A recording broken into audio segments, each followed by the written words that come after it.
Hello, everyone. This is Facts and Two Cents. We are back, and I'm Pamela. And I'm Petal. Great, awesome. Anyway, so we are a show just, strictly made for the Sussexes. Like we always say, we are here for the Duchess of Sussex, the Duke of Sussex, King Archie, and Lady.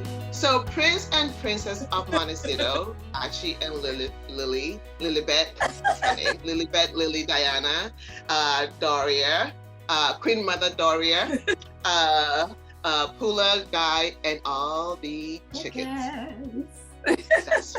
That's who we are here for. So, like we said, we always say, listen, we are biased and we are petty, very petty, and don't come for us unless we send for you. That's just the fact. There was a lot going on, which we're going to touch on. I definitely read Naomi Osaka's her article from the Times. Article in the Times, and it was really, really amazing. Like I was so transformed into what she was saying and where she is, and just hearing other athletes and reached out to her, influential people who've reached out to her, which I think is so amazing.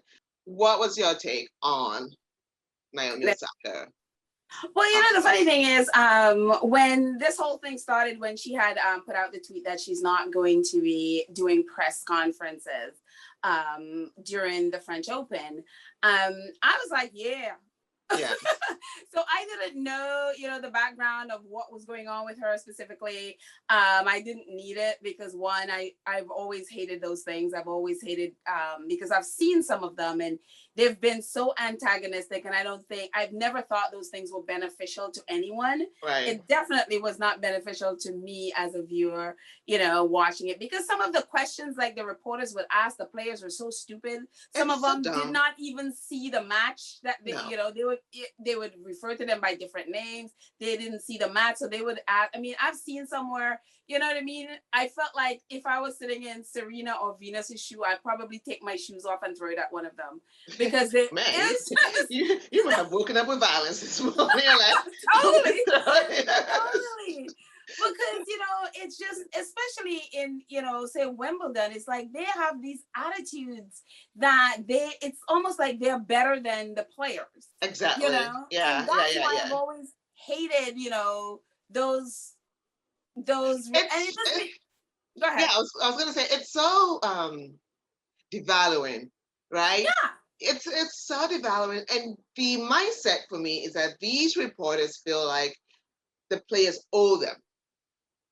Yes. And it's that mentality. And I think it's been there for a while where the players felt before social media, all these players felt like, to get their message out, they need the reporters, and which is true. Listen, going to journalism school and becoming a reporter is not a joke, right? It takes a lot of work, and you have to, really polish your craft and be good at it. So it's not to take away from the really legit, journalists who want to get information out, and by so doing, these athletes are able to also spread their wings and go to other businesses, like own other businesses, right? So it's all intertwined. And my point is, I think that has made the reporters feel like you can't make it without us.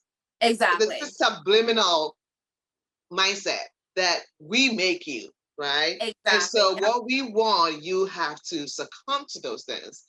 And then social media just meanders its way in. It's like, no, buddy. The devil is a liar. You don't own us, right? But It's also a captivating mindset for these athletes that they're so used to. They just go in and they take it, right? And some of them will give back, Venus and Serena will say something back, but not to the point to saying we're not going to show up. We're taking a mental break. We need that. So it was revolutionary for me. I applaud her, but it's good to see that the media can equally be held accountable. In that shape and in that sense, whereby no, my life doesn't belong to you, right? This is a job.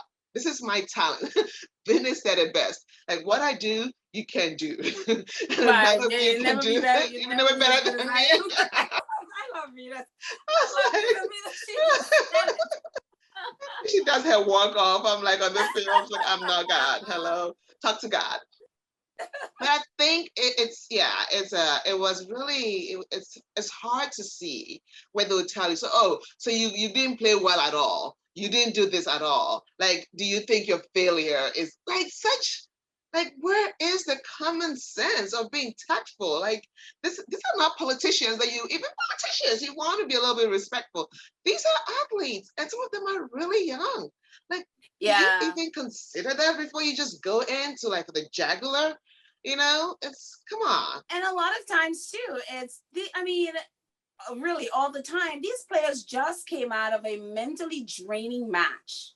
2-3 hours sometimes. Need, and especially if you just lost. Exactly. You don't need someone who's never played the game, who will never be in a competition that you just came out of, will never be in that situation, coming to analyze you. Yes, they're not eating bums and it's just like, well, there's nothing wrong with eating bums. Eat all you want. But my point is, it's like you just don't need that nonsense, And I think one of the things that they're saying, which I understand, is like, with the contract, the tournaments, for example, whether it's Roland Garros or Wimbledon or wherever, they have a deal with the media. You know what I mean? And so part of that deal is that the players, because that's a lot of the funding comes from the television outlets paying to broadcast the tennis match. So a lot of their funding comes from television or whatever other media sources there are, newspapers, whatever. So they have that thing where players, the trade-off is that the players do interviews with them.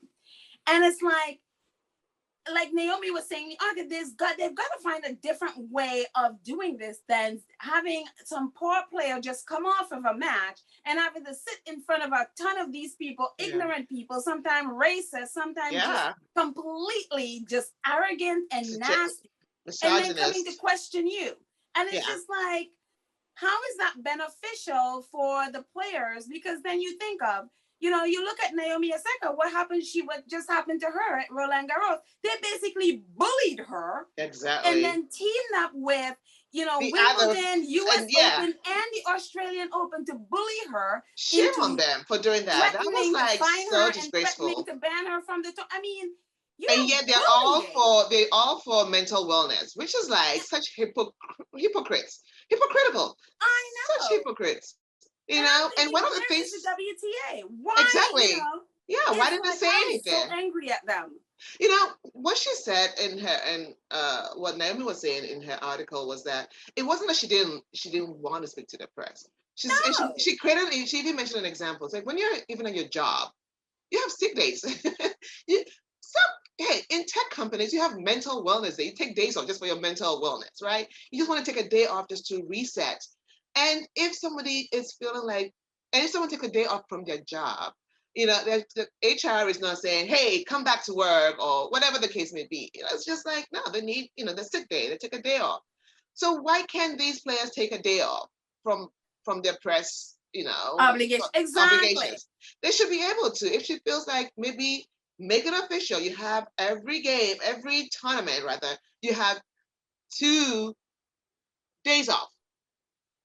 That you don't feel like you want to deal with the press. You just want to go into your hotel room and just eat a cup of ice cream, or just sleep, or whatever the case may be, because that makes you be in a better position to deal with the next game or to talk to the next press. And she's actually really good with the press. She has a great relationship with the press, which is why I'm surprised why you guys don't understand when she says, she's crying for help. Like, which part don't you, And that's the thing too. It's what she was saying that in that article as well, is the fact that they didn't believe her. Yeah. And then she felt forced to have to expose her mental health to the world.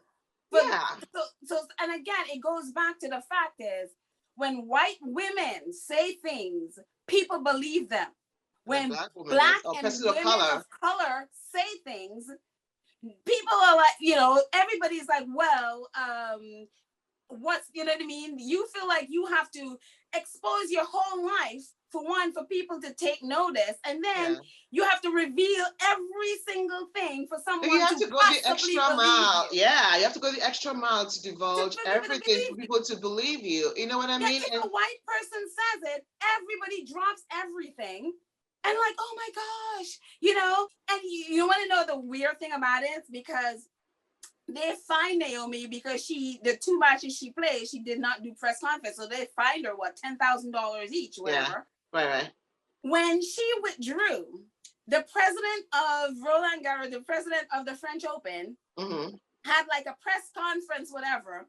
He came out and make a statement and then refused to take questions from the reporters. He refused. So he is finding Naomi for not taking questions from reporters. And he's doing the same thing. Exactly. I mean, how hypocritical is that? Yeah. They want her to sit there and in the hot seat, but yet he refuses. Exactly. The same people that find her refuse to sit there in the hot seat and take questions from reporters. Shame on you. You guys. And for me too, I mean, one of the big things that was surprising to me, and maybe she just didn't mention all the tennis players who supported her. Yes. But even while it was happening, I remember tweeting out about the lack of support from. Oh yeah, I saw that. Yeah, I saw that. There was you saw that, but I didn't. You're right. There wasn't well, let's just assume they were behind closed doors, right? Which is what I'm saying. Maybe she just didn't mention, but she mentioned Novak Djokovic, which is very surprising that he was he's one of the bad boys in tennis. Novak is he is very open. He's very vocal, he's a good example because he reacts on the court like nobody's business and gets away. Kudos to listen. I love Novak, but he will go in with the emperor, whatever the name they're called, and he never gets banned. He's very, very passionate. But you're right. He's one of the bad boys. He's one of the bad boys, and it's weird. It's but it was a pleasant surprise to see that he's one of the people that she lauded and that supported her. And also, not surprising at all. I'm sure Serena supported her because she has a good relationship with Serena and Venus. They probably did it on the back end because, of course, who knows? I'm sure I have to believe that such a sportsmanship that the community came together and some of them didn't want their names to be out there for one reason or the other. For contractual reasons, they don't want the public going after them. That's understandable. Understandable. Yeah. So Michael Phelps spoke out, reached out to, and said he has definitely gone through a lot of stuff with his mental health. So he knows exactly what's going on. So of course. And he even said that listen, if anything, if what she said, if it helped one person, what she did help one person, saved somebody's life. Yeah, saved somebody's life. So. But I'm not surprised. Drum rolls. Oh wait, before drum rolls, another drum roll for Michelle Obama, who also reached out to her because that's Michelle one of our girls. So anyway, Michelle, called her. What is that? Anyways, and then drum roll, the Duchess of Success. Queen of Montecito. No, Queen of the World. What am I saying? I know. Queen of the Globe, honey. She called. It's not surprising though because Naomi was on there. Naomi was on her podcast, on their podcast. Podcast. So I wasn't surprised at all. I actually expected Meghan to be one of the people, Meghan and Harry to be one of the people that are in there encouraging her and being on her quarter. So I'm not surprised at all. But you know what? Just so nice. Even if she has she not been on that podcast, I can still see Meghan still trying to reach out to her. Oh, totally. You know what I mean? Totally. It's like that's something that she would so easily do. And I'm sure, Naomi, even in this, she's like, I don't know, everything I need to know about mental health and I'm not learning. But I get the sense that she saw a piece, The Me You Can't See. She saw that and that. I would guarantee you she saw that. Yeah. And really started learning. Yeah. About and being able to stand up and you know what, this wasn't the perfect way to do things maybe when she how she put it out. I don't know, and even she but who's to say what is the perfect way? Exactly. What is the perfect way? It's like, come on, everybody's trying to live life and do the best they can. This and and in such Exactly. a in that athlete, that's in that sense. And it's like, what did we want her to do? Write a formal letter and reach out to them instead of a formal email? They would say no. The answer still would have been no. You Yeah, know, yeah. and so I mean, So listen, she did the best she could, and yeah, there are lessons to be learned. And she's like, "Look, I'm learning," obviously, and that's yeah, obviously, yeah, maybe next time, now now that it's out there, they can come together and see yeah, how better and again, she's not, say let's cancel reporters or no, anything. She's no, like, she's no, not, she's like, no, there are things, this isn't working. yeah, Well, let's fix this so that yeah, way not only we can benefit, the reporters can benefit, but in a mutual exactly, way of mutual respect, and we're yeah, respecting each other's spaces, and is respecting, like if I'm just not in a mental space to talk to you, can we do this another time, maybe one-on-one, instead of having to sit in front of a group of 10 or 15 reporters who, yeah. that But is then, just not beneficial. and in addition to that, it's just to recap a little bit when I made reference to the HR. It's not like if you take a day off from work, your HR, your boss is not supposed to ask you what are you taking the day off for. You're entitled to the Exactly. day, and I don't owe anyone an explanation as long as I'm entitled to take a day off to go to a doctor. I can't tell you I'm going to see a doctor because I have X, Y, and Z. That's wrong. It's Invasion against of the privacy, provision and of they privacy. basically invaded her privacy. Yeah, yeah. You So know, and I think what she suggested makes really good sense.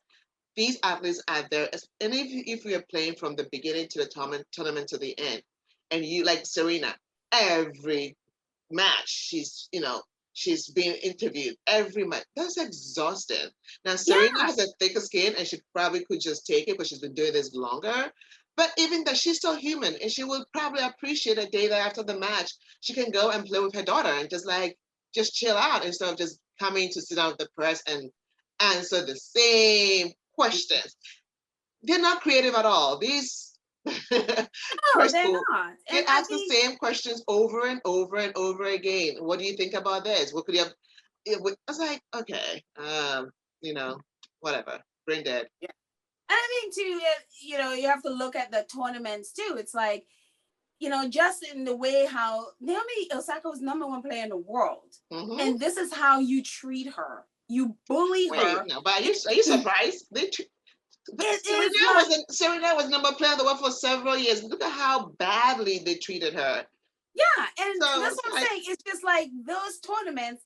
It's just about money. As yeah, long as they get their money, they do not care about the people that are they no, don't care absolutely about not. their well-being. Absolutely And not. so They they don't. have to think, well, look, you're being paid all this money, so you should. And it's like they have But she's no working care for the in the money. world. It's not free. She's using her talent as her job, and she's getting paid. It's not like she just showed up and just giving her money. So if she's Exactly. getting paid for it, it's because she's put in the Doing work. she's She's doing working something. for it. So what's your Exactly. point? What's your So that's point? where I think, I mean, I don't know what their relationship is with the WTA, but I would really have some serious dialogue. Like, I would be Yeah. surprised if the female players didn't come together and be